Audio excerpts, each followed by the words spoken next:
Hello everyone. We'll start the meet shortly. Till then, you guys can rest, enjoy, wait for the very exciting session. We'll start around 5:05 or 5:10.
So, welcome everyone who are present in the meet, and I guess we'll start our session now. I'll pass the mic over to Kapil sir to continue the session. Hello everyone. Am I audible? Can you guys Uh, hear yes, me? sir, you are audible. Okay.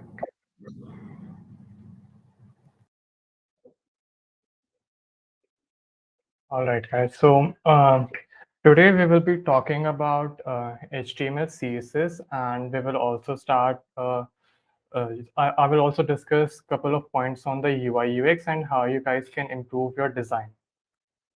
So a little bit about me. I'm Kapil and I'm in ECE fourth year, and I just got placed at American Express. And as I'm part of the EC branch, so I didn't really learn from the teachers there. I am a self-taught developer, so everything that I learned it was from YouTube and online resources. And I guess a lot of you guys would be doing the same. So that's why I think my tips may help you, and I want to make sure that you guys don't make the same mistakes as I made. So in this session, we would be focusing on these four things. We will first of all see how the web actually works. So when you type into Google something, how actually what is happening behind the scenes under the hood. So we would first discuss that. After that, we will see how a web page is made. What are the building blocks? So the main two building blocks are HTML and CSS. You don't even need CSS. HTML alone is enough, but for the styling part we use css. Then third we will use third which we will discuss would be the principles of good design, how you can improve your ui and ux, and what exactly is ui and ux. And fourth would be the portfolio project. So I would make sure that you guys make get a takeaway project from this session, and maybe make it yourself, post your first post on linkedin and get active there. All right. So first thing that also, if you guys have any question, you can, I guess, raise your hand, or are they allowed to turn on their mics? They are not. I guess they have doubts. They can put it in chat after the session end. You can take all the questions. Okay, okay. All righty. So how the website work? So whenever you go to a URL, you type in your browser www.google.com. So what happens is a request is made to the server. And what is a server? So server is basically a computer, just like our computer, the computer which you are watching in right now, but it is serving something. So your computer can also be made as a server, but there are some specific machines which are really powerful, and they all are kept in server rooms, and those server rooms are really cold because the system gets heated and we need to keep it cool. So that's why there are special data centers, as you might have heard, like a data center is being built in hyderabad or somewhere place. So that means new servers are being set up, and those servers are serving some file. So for example, let's say Google, the web page which you see of Google, the CSS file, the HTML, that is being served by some servers where the data has been deployed. So Google must have written some piece of code. That code is deployed on a server, and that server is serving it. So whenever you make a request on the browser, that server serves you the file. So it will send back you the HTML, the CSS, and the JavaScript files. And then and that these three files would be then read by the browser, and it will display the content, and you will finally see the website. So what is actually happening here? There is a browser which is the client. You are the client because you are asking for something. Then there is a server which is basically storing everything, and it is serving you something. So these two are known as these two things are the client and server, and this is known as the client server architecture. But FYI, this is not the only architecture. There is a peer-to-peer architecture, and there is also which is being used in blockchain, and also I guess GitHub also uses peer-to-peer architecture. So client server is not the only architecture.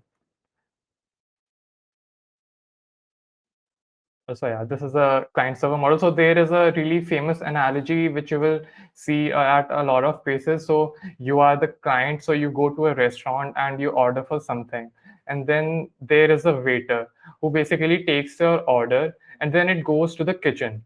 After it goes to the kitchen, it tells the chef that we want the customer has asked for this thing. Can you please make it? So the chef prepares the order, and then it gives to the waiter, and the waiter takes that order and gives it to the client. So that's exactly how it is happening. The kitchen is the server. You are in the restaurant. That is the client, and the response is the food which is delivered to your table. And the browser only understands three type of files: HTML, CSS, and JavaScript. Today we will be talking about HTML and CSS, but tomorrow you will also learn about JavaScript. Okay, so what actually makes a website? A website is formed of these three things which I told. So if we give another analogy, the HTML is basically the skeleton of your body, and the CSS is all the skin. So the appearance, all the style, the hair, the eyes, everything that is part of CSS. And the JavaScript is the brain, which adds the functionality to the body. So why does your elbow moves in a particular way? Why is your shoulder, ball, and socket joint? Because all of that functionality is built into our body, and that's how our body works. So that functionality is given to a website by JavaScript.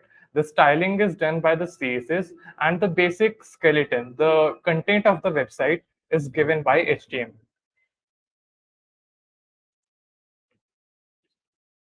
Okay, so now we will start with the HTML part. So HTML is basically not a programming language. It is a scripting language, not a programming.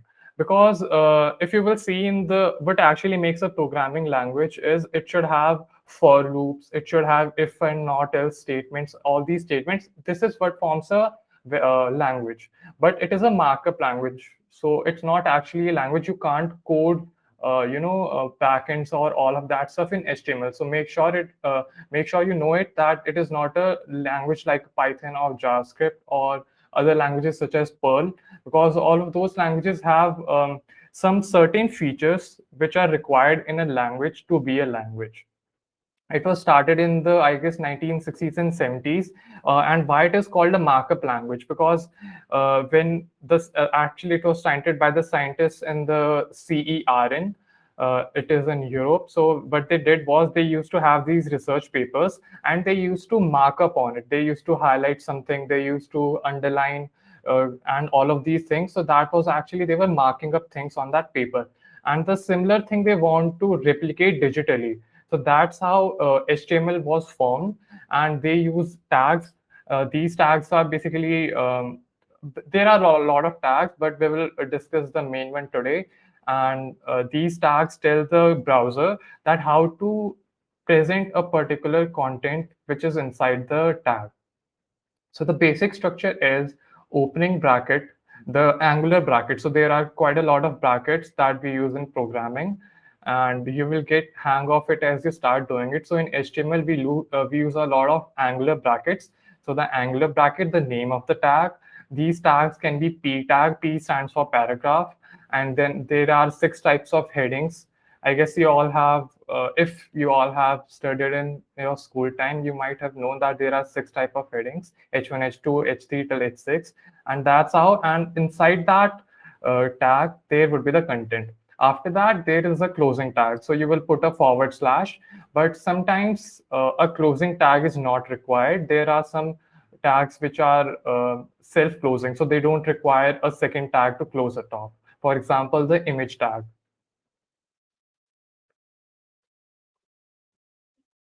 So here are a few essential HTML tags which we use quite often. So as I told you, H1 to H6. The by default, H1 is the largest and H6 is the smallest, but you can obviously use CSS to change it how you like. Then there is the P tag, which is a paragraph. Then there is strong, which bolds the text. And there is then the EM tag, which basically puts the text in italic. And there are the few tags which give structure to your website, and it is really important to give structure to your website because it is a good practice. It also helps you in the SEO, so the search engine optimization. Whenever you search on Google and your website, you want it to rank higher, because if it would rank higher, obviously there would be more clicks. No one goes to the second or the third Google page to find something, and if it is at the top position, people would click more. So it's really important to give you a perfect structure. For example, if you are in your website, if you are coding something at the start of the page, you should use the header tag. If there is a particular if there is a particular, let's say, you don't want to give it a proper name because it is not. Do you just want to group a couple of elements, so you can use a div tag, which is basically division. So it creates division in the page. Then there is the section tag if you want to create a particular section, and then obviously at the last of the page you would be there would be the footer. So you will write all the content there. So this is how you should write semantic HTML. You will hear this word a lot, semantic, and this is how you write semantic HTML. And there are a couple of other tags, the image tag, img, the a tag. So a tag is how actually the whole world wide web started. The www actually is made up of a tags, and that's how it got his name. Then there are unordered list and list items. There is the table tag to make a table structure. So you can obviously study about these more, but these are the ones which you can use to get started with. Yeah, this is how an actual HTML document structure looks like. So you will first type by typing doc type HTML. So what is the first line actually doing? It is telling the document that this is a HTML file. After that, you type HTML language is equal to inverted commas en. So you are telling the file that this page was going to be in English. Here you can type in FR for French or ES for Espanol or Spanish. So because the web is used by a lot of people and there are a lot of languages. So depending on which country your target audience is in, you can use that particular language here. Then there is the head tag. So head tag has all the tags which are not visible on the page, and the body tag is the tag where you will put all the content which will be visible on the page. So in head tag, you will put all the meta tags. Meta tags are the tags which contain information about that page. So for example, the first line is telling you meta char set, which stands for character set, UTF-8. So UTF-8 is basically all the encodings which has been done in our computers. So if we are telling, like, let's say we are using a emoji and we want to display an emoji, if we wouldn't have written this line, that emoji wouldn't appear on our page because that it would appear as a question mark. If you I guess I don't have an example, but you can try it out. If you remove this line and you try to use something special characters of a, let's say, Hindi language, so you wouldn't be able to use that, and you wouldn't be able to use emojis or other special characters if you don't have the first line. Then the second line is telling you that if the website is being displayed on different devices, so let's say the tablets, mobile devices, and the laptops. So whenever your website is displayed in a particular device, the width of the page should be the same as the width of the device. That is what we are telling in this line, that content is equals to width is equals to device width. And we are saying that initial scale should be 1.0. So what does that mean? It means that the website should not be zoomed in or zoomed out. It should stay at 1.0 scale. Then there is the title of the page, which appears in the browsers. If you would see that when there is a tab opened, the text which is present in that tab in the browser, that text is actually put here in the title, which is the title of the page. And then there is the body tag where you will actually type in all the information that you want to type, all the tags which we discussed earlier. So now we have the attributes. What actually are attributes? So attributes are used to give more information to the tags.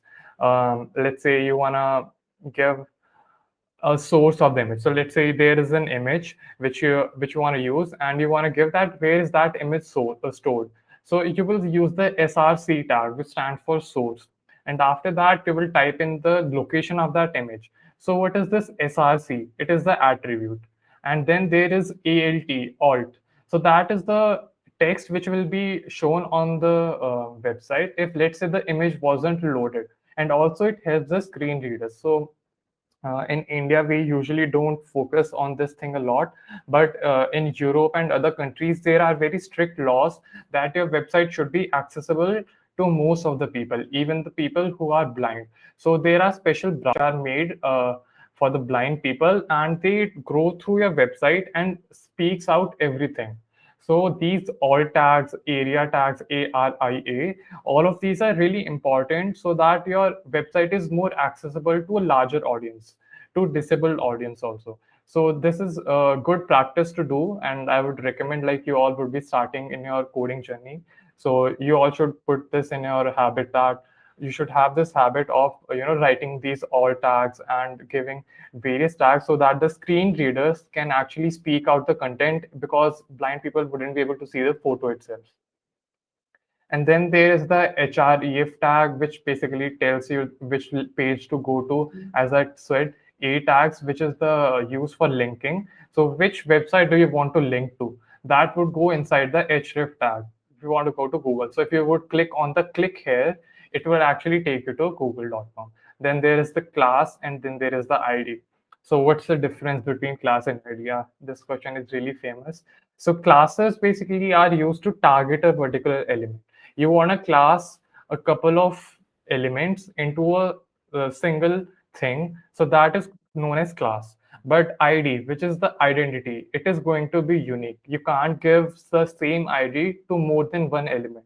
So that's the basic difference between these two. So the class is equals to container. This class can be given to a lot of elements, but ID is equals to intro. This cannot be given. And as I said, why attributes matter? Because they provide additional details. They can be used for styling, because in CSS we would be actually using these class names to style our elements, and we can also connect HTML and CSS, which I will show you. And to learn more about HTML, there are a couple of resources which I have shared. So MD Docs, these are really famous, and these are developed by Mozilla, the same company which made Mozilla Firefox. And these are really good docs. If you are into reading, you can read that. Then there is web.dev learn HTML. It is a program by Google, and it has really nice sections, 39 or 38 steps, which you can learn through this. And then obviously there is YouTube if you want to, find a couple of videos to learn HTML from. Also, uh, I know a lot of guys would people would be watching YouTube channels. So and they ask for the best resources, which YouTuber they should follow, and all of that stuff. So I would say my go-to advice for these questions is that you should always find a tutor or the teacher who's teaching you that makes you understand well. You don't really have to focus on the content, because the actual learning happens when you're coding and not watching the video, because they can only fit in a certain limited information in their videos. They can't make really long videos. And whenever you also it happens that whenever you see a really long video, you don't actually click on it, because you don't have that attention span these days. So they can only put in a limited amount of content. So you need to watch that, and it's just enough to get you started with, and you need to get your hands dirty to actually learn. So that is my advice. Just find a teacher who you actually think makes you understand well. Now we will be starting with CSS. So the CSS is the designing part, how the website actually looks. So as I said, it controls the visual presentation, and they can be actually only one CSS file, or there could be multiple CSS files depending on the size of the project. If it is a one-pager website, you can obviously have just one page of CSS, but you can have a lot of CSS files as well. But the HTML, it's always usually one, because at a time only one HTML file is served on the browser. So how to add actually the CSS files to the HTML? So there are three ways to do it. You can obviously have the inline, so you can write the CSS inside the HTML file itself. So that would be the inline. So here I'm using p tag, and I've used the style tag, and style I have added inverted commas, color is equal to red. So as the it's as it says that the text color of that paragraph tag would be red. And after that, you can also have the internal CSS. So inside the HTML head, which I showed you earlier, in that HTML head tag, you can type in the style tag and you can type all your styles inside there. And then there is the external CSS file. So you can have .css files where you will write all the CSS, and then you can import it into the HTML file, which is the best practice to have, because let's say the project gets bigger and bigger, so you want to have external CSS files, because it would really make the project clunky. So how actually do we target particular HTML element? So first of all, we have a selector. So the selector is used to select the HTML element which you want to target. After that, you have the curly braces. These curly braces have all the properties and the values. So you need to remember a couple of CSS properties, and you will learn eventually as you code more and more all these CSS properties. So a few famous ones, or the ones which you use quite often, are the color, the font size, text align, and then there is obviously the flex box and the grid box, which are a couple of advanced topics I'm not getting into, but as you go deeper into CSS, you will learn about them as well. So this, as I was saying, that we would use the class names and the ID to target the elements. So you can obviously have the element selector. So if you are using a P tag and you are saying color is black, so all the P tags throughout your website would have color the black. But let's say if you have a particular class name, intro, so beside intro, you need to add a dot, a full stop, so that it knows that it is a class name. After that, you can obviously type in all your CSS properties, and that CSS property would be applied to all those class names which have the class name as intro. And then there is the ID selector. So there is only one element which is going to have a particular ID, and to target that ID, you need to use hashtag. So this is again a difference between ID and tag. That in sorry, in class and IDs. That in class names you use a dot, and in IDs you use a hashtag. And the best practice in this case would be to use classes, because it is reusable, and we rarely use IDs to change the CSS. Alrighty, so this is the box model of CSS. Whenever there is a particular element, it has some content. The content has then some padding, and then after that padding comes the border, and after that border comes the margin. So this is the CSS model which is used throughout the website. You can also see it using the inspect tools. If you would press Control Shift I, or you can also right click and click on inspect item, you can see that every element of the website will follow this CSS box model. There is going to be some content, then the padding, then the border, then the margin. So, and this is really important initially to understand how the website is being loaded. After this, you can obviously then change the padding, margin, and border, so you know how actually CSS works. Because a lot of time developers struggle with is that they don't know how to target a particular property so that they can make their website look the way they want to. And again, to the resources to learn CSS would be MDN docs. Then there is web.dev learn CSS, and then there is YouTube. Okay, so as I said, how HTML and CSS combine. So the connection is made through the link tag. In the head tag, you can basically type link. You want to link something. Then there is REL, which stands for relation. So what is the relation? The relation is style sheet. I want to connect a style sheet. And then the href, so the location of that file and the name of the file, that will go inside the href. So that means an external CSS file is now imported into your HTML file, and all the class names which you wrote in the CSS file will apply into the HTML. And as I told you, the website structure, best practices would be to use semantic HTML, because it means meaningful tags. For example, you have a header tag for the header of the page. Inside that header tag, you have a nav tag. Nav is basically used to make the nav bar. The nav bar is how you navigate through the website. All the links of the website goes into the nav bar. Then there is the main tag. Inside that main tag, you can have a lot of sections. So I have first section, then I have the second section, and I can have many more things inside that main tag, which is going to be the main content of the website. And then in the end, you can have a footer tag. So what are the benefits of doing this? So it actually makes your website easy to read and maintain. It is good for SEO. The search engines, the Google crawlers, they would rank your website higher if you follow these best practices. And it also improves the accessibility. And there is some hierarchy to your content, so which is really important if you want to debug it later on. Okay, so now we will come to the UI UX part. What actually is UI and what actually is UX? Uh, what's the difference between them? And also, both of them are really important. You can't just focus on the UI alone or the UX alone. Yeah. So first we will come onto the UI. So UI stands for user interface, which basically tells how the website is looking. Is it looking pretty or is it looking shabby? If it are the colors looking good, is there enough contrast?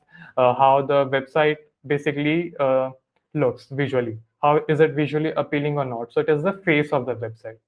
And UX stands for the user experience, which is how the website is functioning.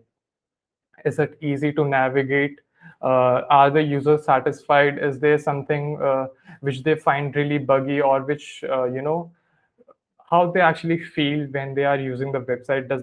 Does it make them happy in the sense that are they satisfied when they use it? Is it there is something which shouldn't be there, but it's there and it's making them irritated or something? Because recently what happened was, if I have to give you guys an example, in the Twitter sidebar, they added so many options right there that users were really annoyed, and they gave them the feedback, and Twitter, I mean X, actually implemented it. So it's really important, the user feedback, that if there is something the users want, you should do it. Now I will go more in detail in the UX part, because we usually tend to forget about the UX and we focus heavily on the UI. So the UI principles, the four core UI principles, is that there should be consistency throughout your website. You should use the same colors. There should be a particular color palette which you're using. You can't use just randomly colors. You can't have 10 to 15 colors in your website of the tags, I mean, of the text and everything. But there should be some predictability in your website. Then there is a visual hierarchy. So let's say the content which you want people to most focus on, you should make it really bold or big. So let's say if you're using an H1 tag and you want to use some text inside that H1 tag which you want to emphasize on. So that is really important. So if you want to put a emphasis on something, you need to make sure that you give it a particular size or a color which brings the attention to the people. Then there is white space. So white space, I would say, depends on the target audience as well, because in India and in countries like Japan, we usually tend to fill our websites or our flyers, you would see, with a lot of information. We really like to cram everything inside one page. If you would see our government websites such as the SBI, and if you would have seen, if you have ever visited a Japanese website, you would also see that they fill in a lot of information there. It is heavily filled. So it's in our Eastern culture, we usually do this, but in the Western culture, they give a lot of white space, and there is some they give emphasis on the white space, which I mean to give, and it reduces the cognitive load. So here in Eastern countries, we want everything in front of us. We need all the information, but in their countries, they think that they should reduce the cognitive load. So they don't want to overwhelm the user by giving them a lot of information at once. So that is what they're trying to solve by giving a lot of white space. As you can see in my PPT as well, there is ample of white space. I have not crammed up everything inside here. And I think it's a good practice, and things are changing even now. In the new Indian websites, people actually take care of the white space, and it's not like the old government websites anymore. And then there is the color and contrast. So you need to make sure that the text is readable, it is not too small, and the color palette should have 2 to 3 main colors. You shouldn't use too many colors. Yeah.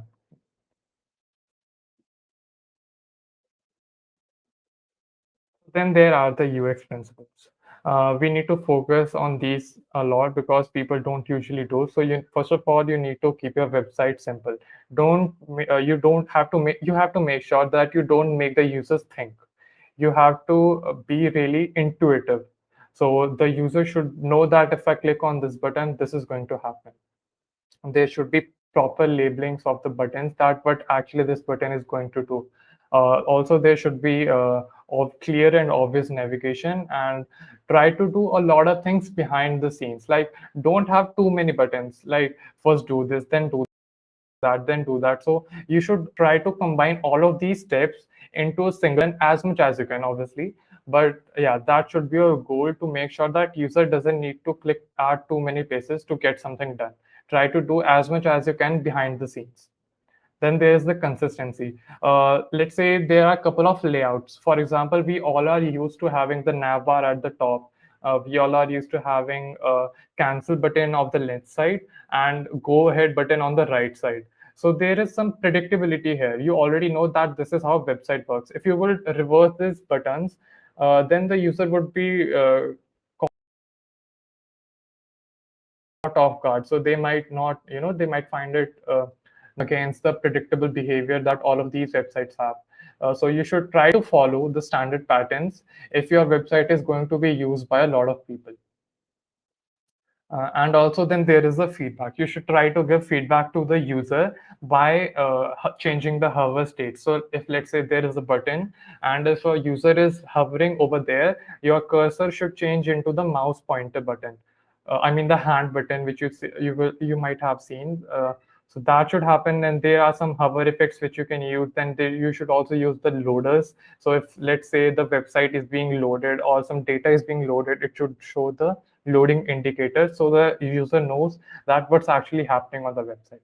And then there is the mobile first thinking. So as we all know, most of the people actually use mobile phones and not their laptops or desktops to browse on the internet. So we need to make sure that when we are designing, we should make it mobile responsive first, and we should start thinking how the website will look in mobile. After that, we can move ahead to the desktop, because desktop is easy, but mobile is a little tough.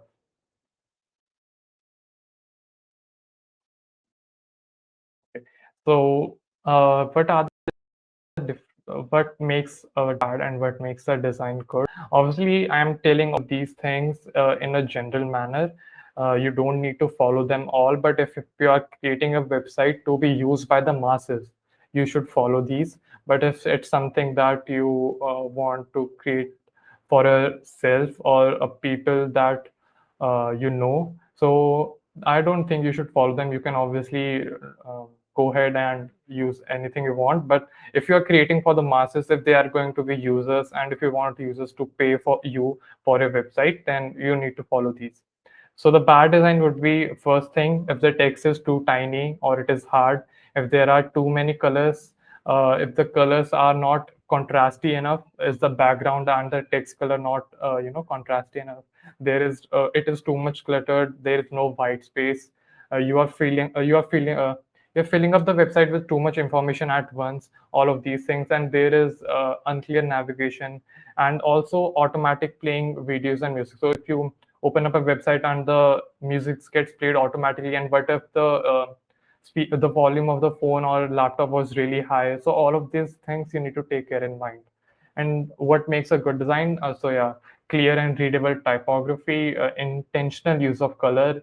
They should be organized layout with proper spacing, obviously calls to actions, and fast loading. So I think there was a research, if your website takes more than a second to load, users would go away from your website. So that's really important that your website loads up really fast and it is responsive. Responsive means that it should look good consistently throughout all the devices, be it desktop, be it mobile, be it a tablet.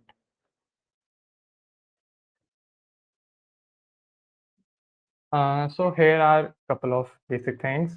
So for typography, I'm obviously giving you guys general tips which you can use. So for typography, try to use 2 to 3 fonts per website, and you can also pair these fonts. So one font for the heading, and then one font for the subheading or the paragraph tag which you are using, and keep the line height. So line height is also a property of the CSS which you can use. Keep it to 1.5 or 1.6 for easy readability if your site is very text heavy, and try to have 50 to 75 characters per line, so it's generally considered readable. And when we come to the color theory, so have the 60-30-10 rule. It is a rule of thumb, but you can obviously go up and down a little. 60% is the dominant color, which is going to be the background. 30% is the secondary color, which is going to support it by the text, or by the text actually. And 10% is the accent color. So accent color are used, let's say the background color of a button, that is the accent color.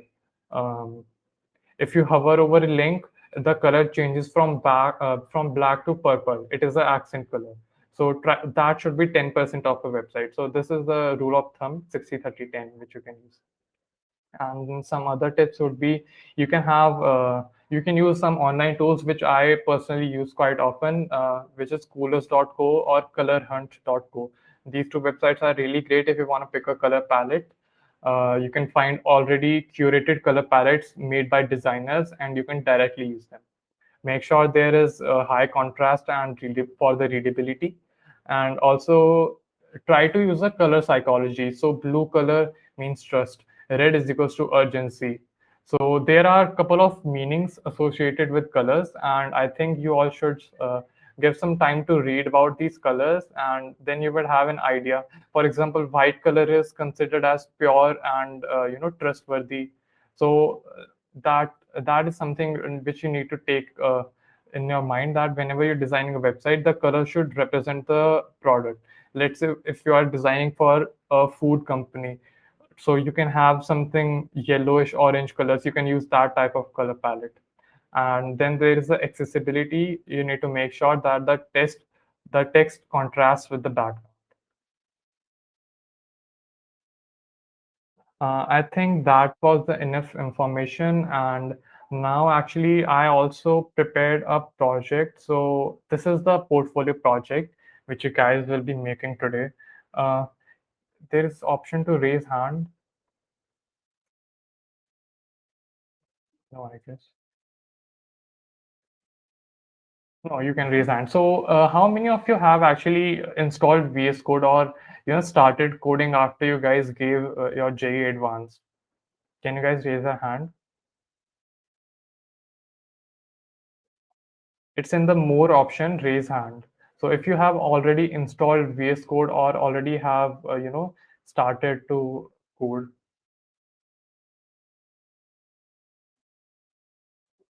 Okay, 3, 6 people, 7.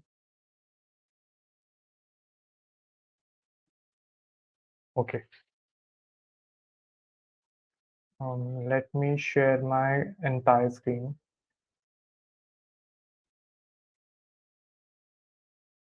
Okay, so this is a portfolio website which we are going to make. So before, the prerequisite would be to first of all install VS Code.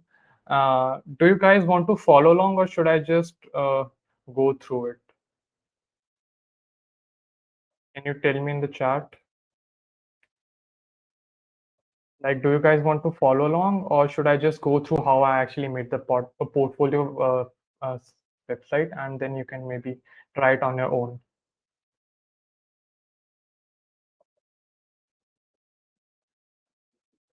Just go. Okay. Yeah, C language. That is part of the syllabus. Everyone goes through the C language.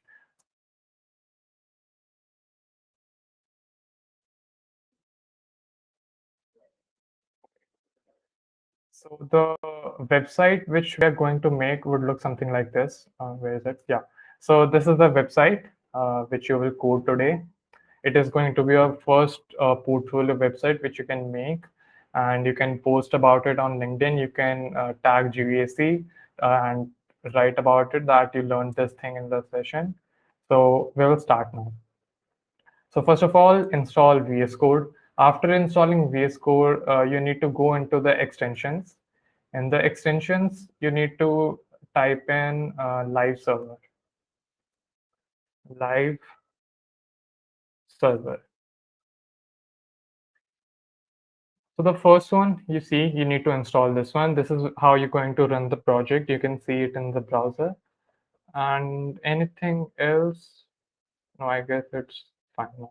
Yeah. So after you have installed VS Code, you have installed this extension, you can go ahead and create a folder.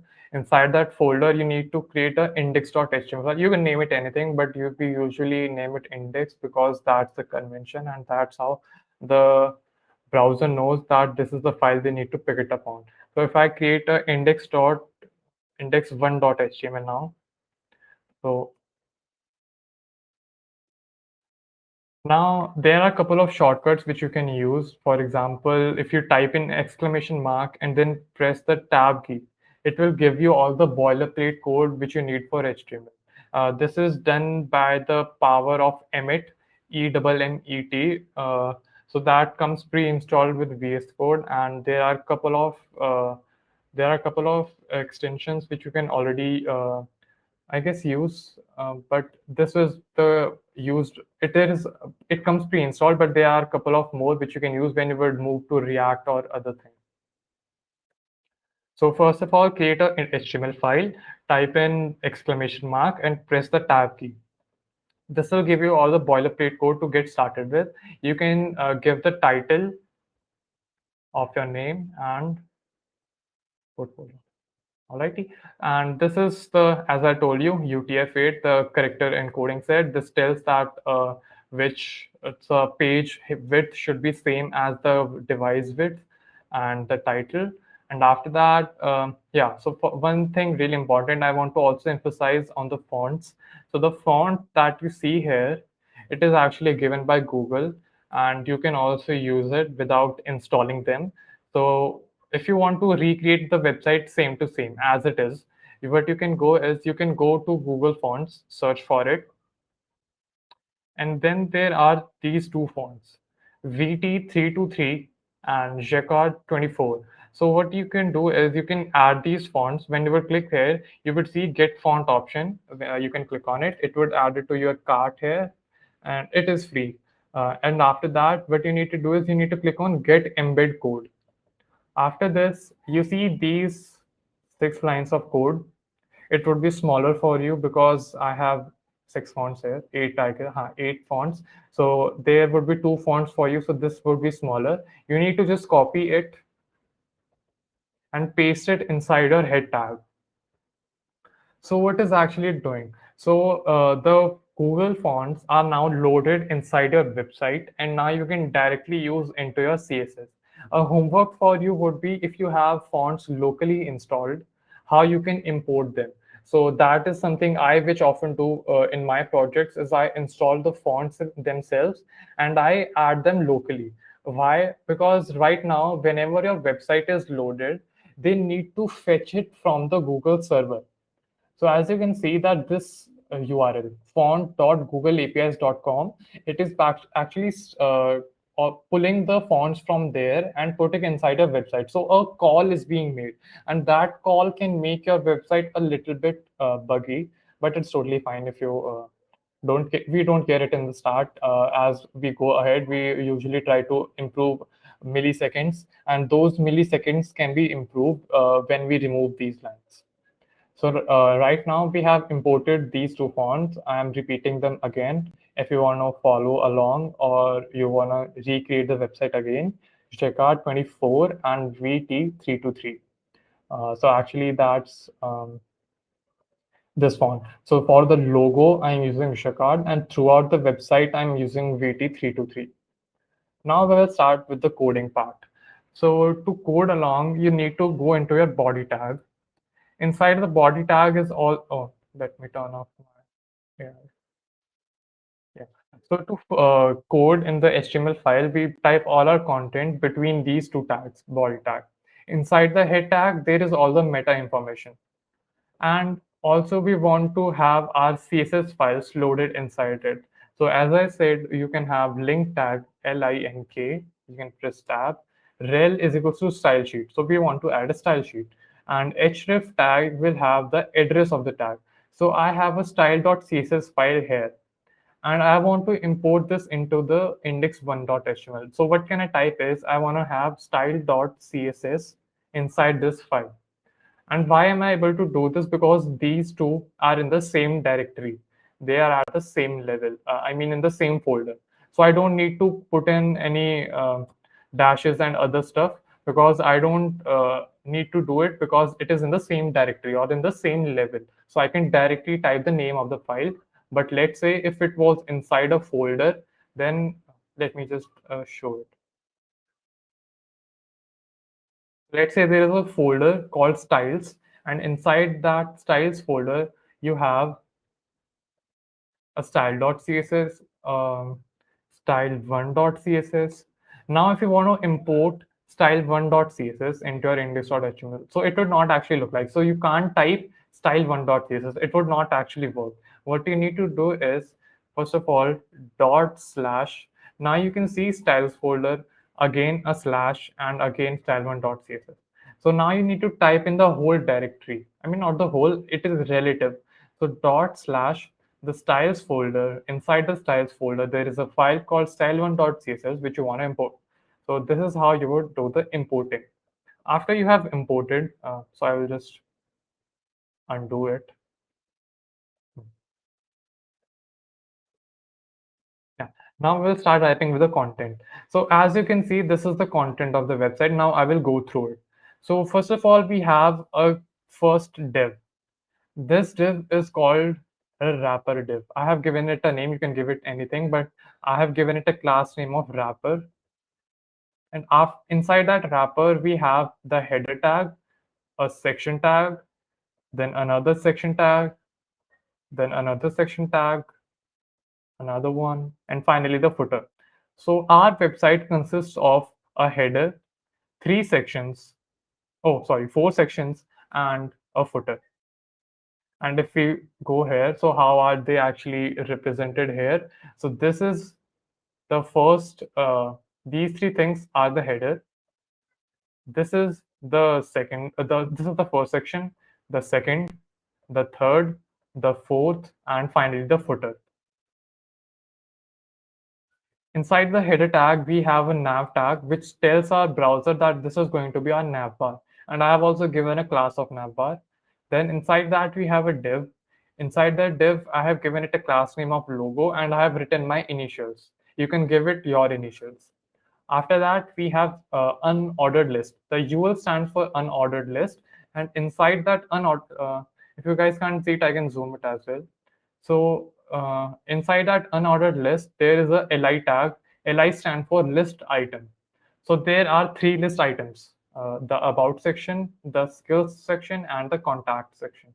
You can have these three sections, and if you want to have more, you can do more as well. After that, we have inside these lists a href. So this is the link. We are linking these three sections here. So if I actually click on the skill section, the page would scroll down to the skill section. As I clicked here, you can see the skill section is visible. If I click on contact, you can see contact section is visible. Obviously, you are not able to see it properly because all of these things are visible right here. But if I added section min height of 100 VH, it basically tells that every section should take a height of 100 viewport height. So every section would actually now take a space of 100. So the first section is taking the full space. The second section is taking full space. The third is taking full space, and the fourth is taking full space. So if you want to see actually how it is scrolling, now if I click on contact, you can see contact is loaded. If I click on skills, you can see skills is loaded.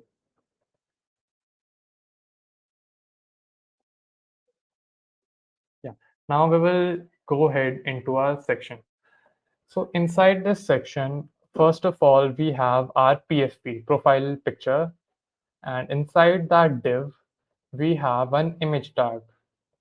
Oh, sorry, I had told you guys to follow the accessibility pictures, but I didn't follow it myself. So whenever, let's say this image is not loaded, this text would be shown. So if I actually type here PPPP, so that means that image does not exist.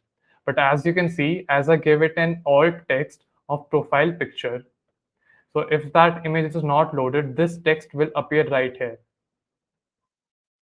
I hope you got it. Why should we add these text here? So if I now make it php.png, that image should get loaded up. Because in my folder, I have this pfp.png. So that address of that image is again going here. If you want to create your image yourself for this, you can go to faces.notion.com and you can make your own image. So it is provided by Notion. If you guys don't know, Notion is a software which you can use to make notes and a lot of other things. It has a notes database also. But apart from that, they made this website to make Notion faces. So like my face is, as I showed you guys, this is this one. But if you want to create your own, you can go to faces.notion.com to create your own. After that, you can just click on the save button, and after saving it, you can just add it to your portfolio website, which I'm showing you right now. So you can place that image inside the folder, and you can give it whatever name you want. So you use the same name here. After that, we have a div called as hero content. So this is the hero section. So in the developer world, the first actual page is known as the hero section. So I'm using that naming convention, but you can give it any name you want. After that, we have the content inside a div. So here I'm using an h1 tag. Hi, I'm Kapil. So that is the first tag here. Hi, I am Kapil. After that, we have a p tag, which is the tagline. You can use whatever tagline you want. Then there is some description about me. And finally, first section is done. So this was the first section, the image and the text itself. Now we go ahead to the about section. The section has an ID of about and the class also of about. H2 tag telling you about me. Then there is a div tag about content and then the P tag. Inside the P tag, we have all the information. So whatever you want to type about yourself, and you can finally close this section. So this was about me, all of this. Then we have the skills. So right now I'm assuming as you all are in first year and as you will attend the tomorrow section, so by the end of tomorrow you will have 3 skills, and obviously you can add more too. If let's say you want to add I'm skilled at football, I'm skilled at dancing, if you want to type that as well, you can add them as well. But right now I have added HTML, CSS, and JavaScript because by the end of tomorrow you will have these 3 skills. And then there's the contact section. If someone wants to contact you, if a recruiter likes the portfolio, so you can tell them if you want to reach out. There is a UL tag. UL stands for unordered list, the list item. So in the email tag, how it is actually working, there is also another really nice thing about it. So what you can do is inside your href, inverted commas, you can type mail to colon and then your email ID, and then the content between the text tag would be the here what we are typing right here. So it is the same thing which is visible right here. But when I click on it, it actually asks me that which app do you want to use to email this person. So it is directly asking me to email me when they click on my email ID. And why is this happening? Because I have written mail to colon here. If this wasn't there, then it wouldn't work. So make sure whenever you're typing email IDs, when you will code in the future, you use this mail to colon. So it will directly open up the mail app which you want to mail. Then there is the li tag again. The next is your LinkedIn ID. If you don't have one, you should create one, I guess. And then there is a GitHub, which again, if you don't have, you should create one because these two things you would be requiring them. Then contact section is done, and there is the footer. So this is a and copy sign. So this this is a copyright logo. If you guys haven't seen the C inside a circle, so I'm saying that all rights are, oh, so it doesn't matter if you don't even add it. But now let's move ahead to the style. So what happens in this style is, first of all, we always need to make sure we have a color palette. I'm telling you guys all the things which I learned later on. Earlier, I don't follow these practices when I was starting out. But if you want to do it as you start, so you should follow them. So inside a root tag, I'm telling all the colors which I want to use. So I'm using black, white, and a blue color. Also, these are hex codes.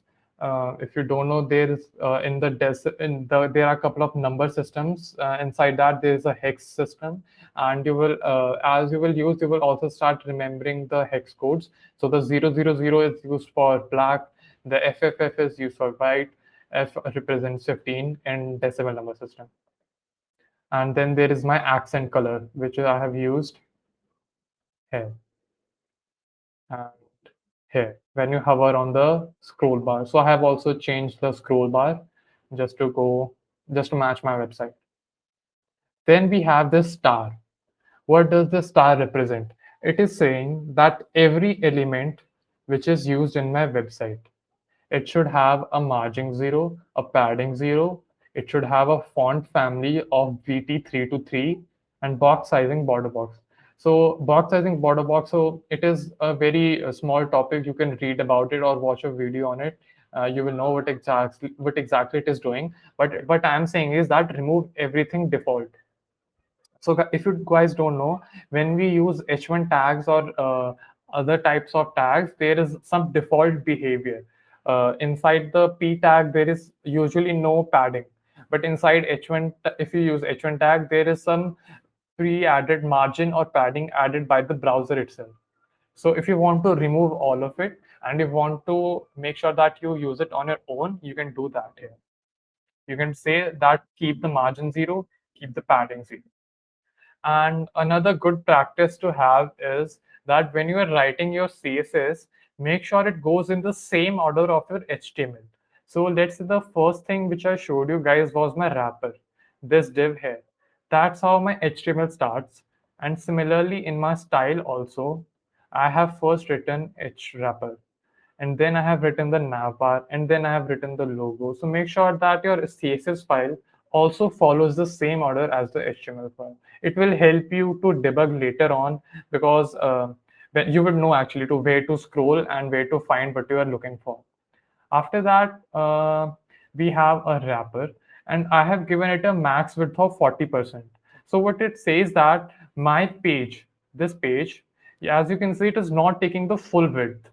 It is only taking 40% of the width, and it is in the center. So that I have achieved with these two lines. I'm saying max width should be 50. If I made it 50%, you can see that it becomes broader. If I added it, let's say 80%, you would say it would become even broader. So it is taking more space now, but I wanted it to be narrow, so I have used it 40% like this. And why it is in the center? Because if this line wasn't there, you would see it would be by default right here. I wanted it to be in the center, so I have used margin 10 pixel auto. But actually it is doing, it is adding 10 pixel up and down. So from above 10 pixel, from bottom 10 pixel. But from the right and the left, I'm using auto. So what auto is doing, it is automatically calculating the margin it requires to put your content in the center. So that is how you achieve your content in the center. So you just need to use this. If I want to put it 0 pixel, you would see that it would go a little up. And if I add it again, let's say if I add now 50 pixel, you can see it has moved down. And then I have used this position. Oh, you don't need this right now. Yeah. Now we have the nav bar. So this is the nav bar. Why in our nav bar, our logo is right here, then there is some space, and then there are our links. Also, this is what I was talking about. If you can see my pointer, it becomes a cursor point, text pointer when I hover here. So you know that you can click here. So this was the user feedback which I was talking about. So as I was saying that we have something known as Flexbox. So I didn't cover Flexbox in this video, but when you will learn CSS in depth, you would require it a lot. It is used heavily inside CSS. So what we are saying is you need to use Flexbox and you need to have space between. So what I'm saying is the content of the navbar. There were only two things in our navbar. There was this image and then there was this UL. So these two things should be space between. There should be some space between them, and what it does is it will space apart. So how much width it has, it would give it the full width, and how much space each element requires, it would take as much as they want and leave rest of the space. So that's why you can see some empty space right here. Now we move ahead to the logo. So the logo has a font family of Jacquard 24. As I told you guys, you can use that font from the Google font. And I have given it a font size of 4 EM. Also in the CSS, there are a lot of um, sizing variations which you can use. So here is EM, then there is REM, then there is PX for pixels. So you can use all of these things. The best one is to use EM because it is relative. So right now, as you can see, it is of this size, but if it was in mobile screen, it would shrunk down. So that's why EM is the best, which I would recommend you guys to use as you will code ahead. And then there is the UL tag. So I have made sure that the list style type is none. So what actually it is doing is if this line wasn't there, they would have a dots. Yeah.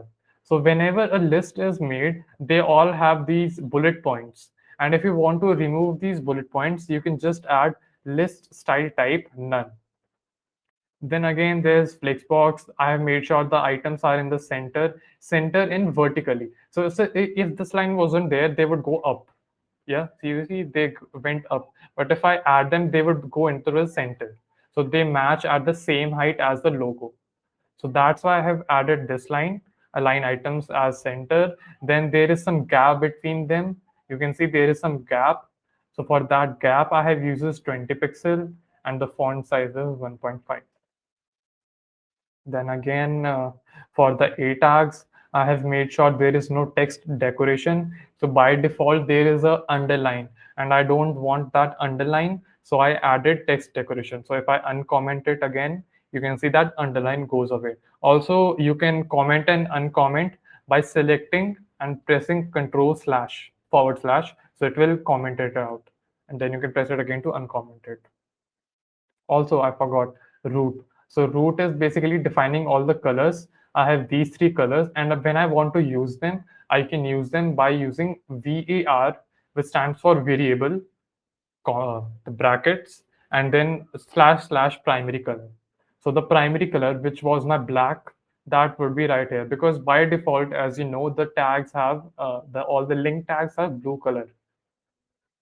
See, these links are visited, so they have become purple, but initially if they weren't clicked, it would have been blue, but I want them to be black all the time, so I have added this, so they become black. Then we move to the hero section. Here I have again flexbox. I'm making sure they take the space as they want. The items are in the center. Then there is the PFP, this image. I have made sure that this image is 200 pixel by width and 200 pixel by height. So it is a square image, and that's the space it is taking.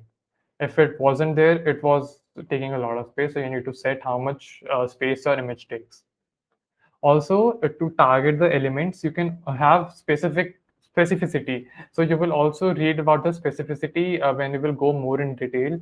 So right now, as I have showed you that there is a div named as class, and inside that I have an image tag. So I'm only targeting this image tag inside this div. So how I can target that? I'm using .pfp to target that class, and inside that class there is an image. which I want to target, and I'm setting the width and height of that particular image. It wouldn't be applied to all the images throughout. Then I have written P and font size 1.2. So all the P tags which I have used, they will have a font size of 1.2. You should use this rarely because it applies to all the websites. So if it wasn't there, this is how the text got smaller. But if I add 1.2, the text got bigger. Then there is some margin bottom, again margin bottom. So now there is something known as grid. So grid is also advanced CSS concept, which I haven't taught today, but I think you all should study about it when you will go in CSS in depth. So what I'm saying is that it should have three sections and it should take one space. So as I have three only, so all of them are taking the full space. But if I added a fourth one, the fourth one would get it added right here below HTML. The fifth one would be right here. The sixth one would be right here. So it would automatically get added because I have used grid. So it is making a grid out of them. I have added a gap of 10 pixels. So you can see there is some gap between them, which is because I have added this property right here. And then we have a skill card. So this skill card is basically this card element right here. I have added a border of 2 pixel of dash. So you can see that this is a dashed border. There are dashes. But if I made it a solid, so you will see a straight line. But I like dash more, so I use dash here. And then we have padding. So inside the element, we have added some padding, and the text align is center. We want our text should be centered aligned. And then there is the contact section, margin bottom, again display flex column gap 10 pixels. You can see there is a gap of 10 pixel. Inside the contact UL, again we have style type none, because if this line wasn't there, you will see dots here. As you can see dots, I want to remove them, so I added this line. And again there is a gap of 4 pixels here between email, LinkedIn and GitHub. There is gap of 4 pixels. And then the font section, and then I have changed the color of these three text to this blue color. If I want, I can. And the benefit of doing this is, let's say you were using this accent color throughout your website.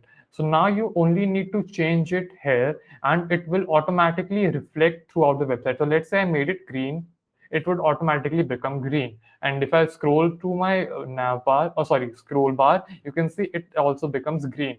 So I only need to change the color at one place and it automatically gets reflected throughout the website. Yeah. So back to the original one. And finally, I guess my CSS file. Oh, yeah. So in the footer tag, again, I have text align as center, margin top 50 pixels, a border top. So this line right here, it is because I have added a border top. And again, if I wanted it to be dashed, I could have used dashed. So it becomes dashed. And this is the 4 properties I changed to change my scroll bar, because by default, as you know, scroll bar looks like this, the one in your Google Chrome browser. But if you don't want the default one which comes with it, you can always change it. And these are the 4 properties. So this is a little advanced, you don't need to do it, but I wanted to go a little uh, into the design thing, so I went ahead and changed the scroll bar as well. So yeah, that was the project. And if you guys have any questions, you can ask.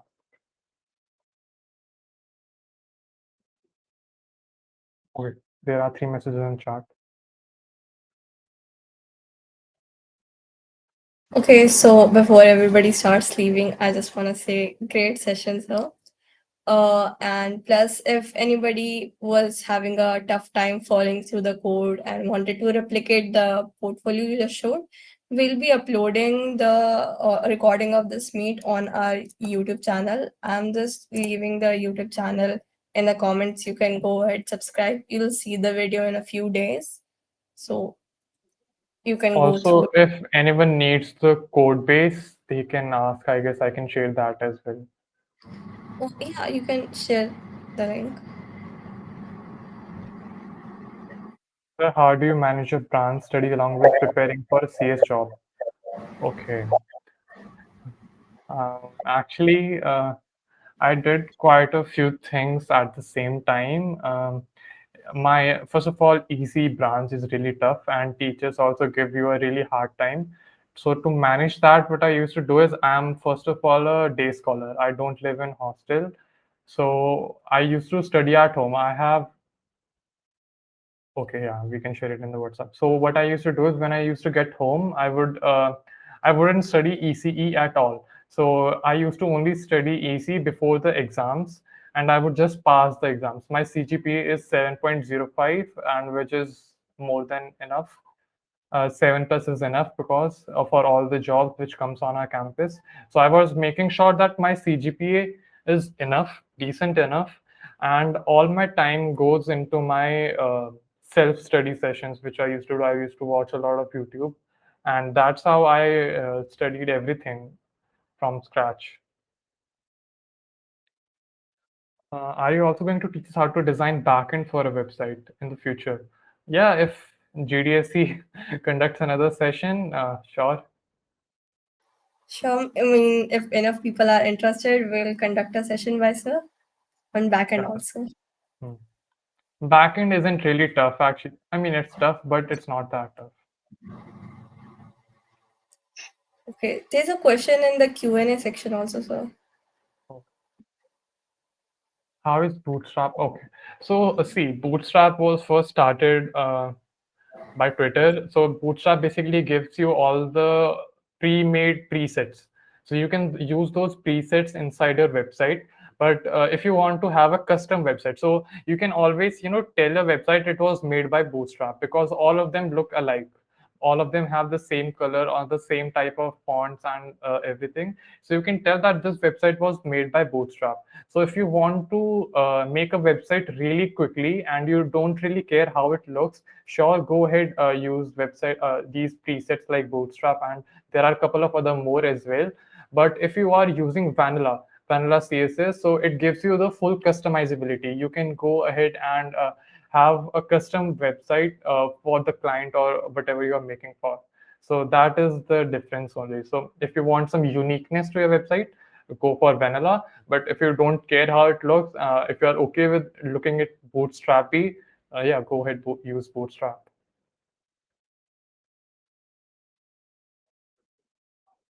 Can we combine both? Will it affect operation? Combine both what? Bootstrap and vanilla?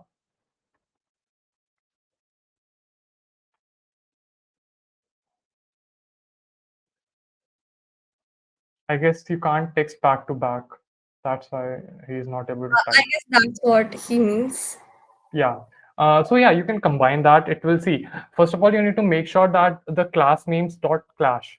What happens is we give a particular the bootstrap has some particular class names, and if you want to override those, you can type those in your vanilla CSS, and then the high specificity, as I was talking about, the one which is more specific, it will override the one which you don't want to use. So yes, you can combine both of them. There will be no issues at all. You just need to make sure that you know which one you want to apply. So yeah, you can combine both. There is no issue with that. You are welcome. Any more questions? Also, yeah, one question which I get asked quite a lot on my LinkedIn is, sir, how to design really well, because people struggle to design websites. So for that, I would always, the advice which I give them is that first of all, you need to have a good design sense, and that comes from browsing things. So let's say also you can implement this in your real life. So let's say whenever you are traveling and you find something which is pleasing to the eye, which you find aesthetic, try to look it from a designer points of view, that why is it looking aesthetic to me? Is it because of the colors they have chosen? Is it because of the font? Is it how the way it is presented to me?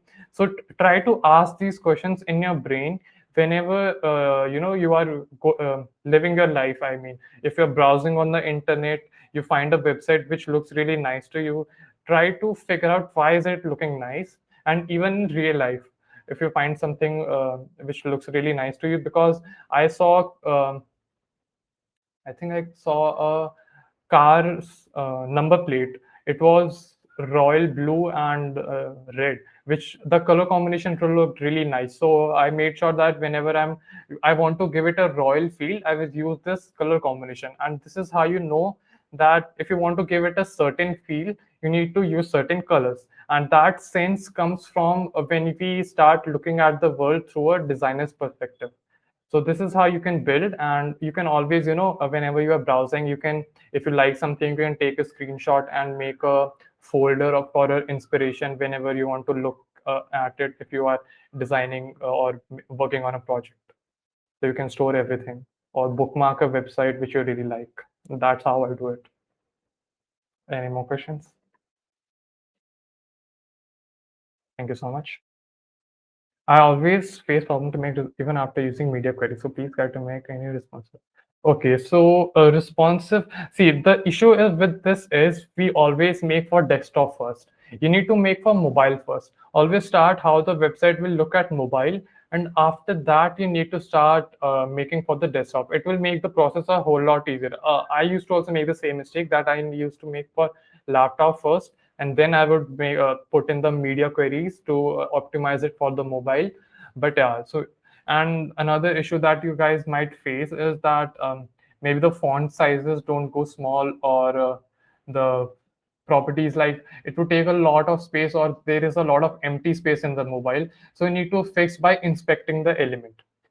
A very important tool which you need to use is the inspecting the elements. Always, that is your best friend whenever you want to uh, resolve something, or there is some bug. You need to use that a lot. Inspect the element, why is this the way it is, and change that property in your media queries to make sure it looks proper. You can always debug it like that. Let me show you.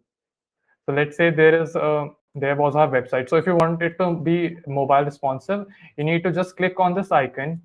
It will show how this website will look in the mobile. Right now you can see it is not mobile optimized. How can I make it mobile optimized is if this was below this. Instead of rows, I would have to use columns now, because my width is very small now, and I have a lot of vertical space. So I will make sure that everything is now in columns and not in rows. So that is how you need to take in mind if you want to make it mobile responsive.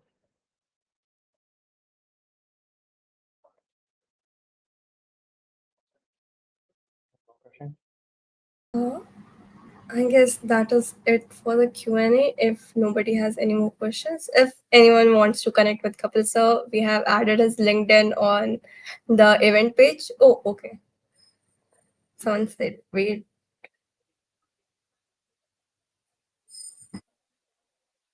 I would also recommend you all to recreate this project and post it as a first post on LinkedIn. It would be So I'm better. sharing our community link of the WhatsApp. We'll share the sir will share the code base with us, and we'll share it with you guys. Just join us on the WhatsApp.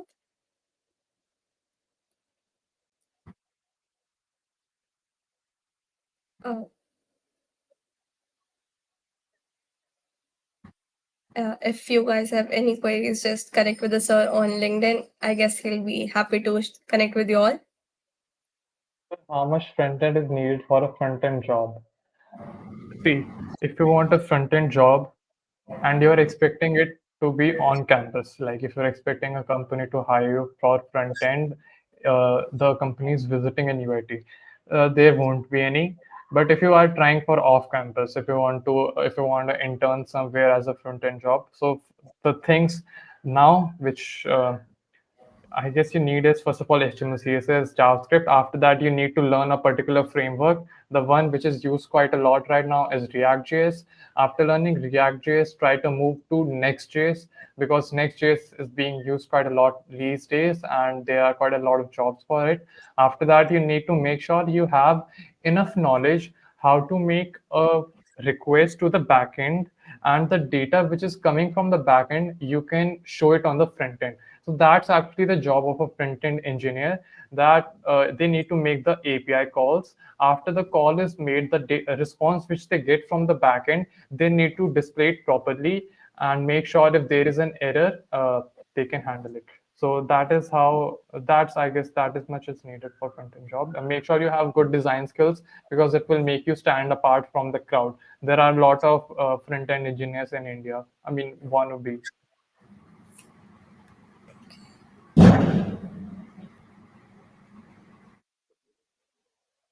So, if nobody has any other questions, we'll wrap up the session.